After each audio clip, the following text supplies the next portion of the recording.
For as little as $1 per month, you can support independent journalism by supporting Mieum Media on Patreon. That's mere pocket change to support quality local content creation. To subscribe, visit patreon.com/MIEUM Media. Thank you to all paid subscribers for helping to grow Mieum Media and for supporting independent journalism.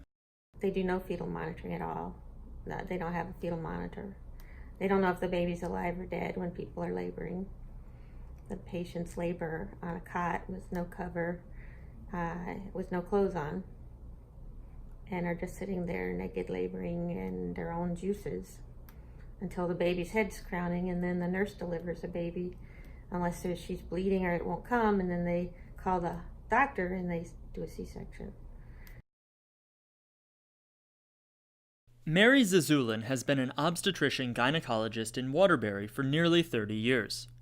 In 2014, Mary did some work in a Liberian hospital during the beginning of the Ebola crisis, and in 2018, Mary helped out at a local hospital in Kenya, where she made connections with staff, particularly Dr. Diana Marianne.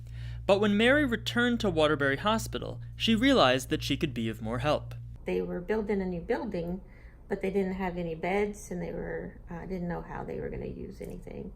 And it just so happened when I came home, I found out Waterbury Hospital was getting upgrades for their beds and monitors. And I said, oh my gosh, that's exactly what they need. So I talked to the nurse, the head nurse here, and she was all excited about helping me do this. And I also talked to the CEO at the hospital here, and he also was delighted. So we got a mover and we got things going, and they actually have already moved the labor beds out, and they're packaged and ready, and we're waiting on monitors to come here to the hospital. So we'll take the old monitors, and when that's all done, then we'll ship them to Kenya, to Nanyuki. I asked Mary about the quality of the old beds and fetal monitors that Waterbury Hospital was getting rid of. They are in perfect condition. I think they were bought since I had been here, so probably in the last 6-7 years. They're not dilapidated or broken in any way, and been using them well. And they have the end of the bed comes down, and stirrups come up for the woman to push when it's ready, so she can labor in there, and then she can push in the proper positioning, and has just like the new beds. The new beds are just a little sleeker and new, and it's probably just a projected upgrade. And also the monitors work fine. They're being used right now. So they also are in good condition and not dilapidated. In recent years, U.S. aid to Africa has occasionally come under fire.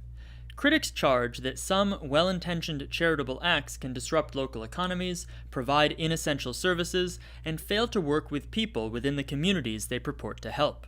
But Mary's efforts are closely coordinated with the hospital in Nanyuki. Yeah, so my main contact is the Dr. Diana Marianne, who's a trained OBGYN. She also did rotations. She did her training in Nairobi, but she did rotations in South Africa and also at Brown University.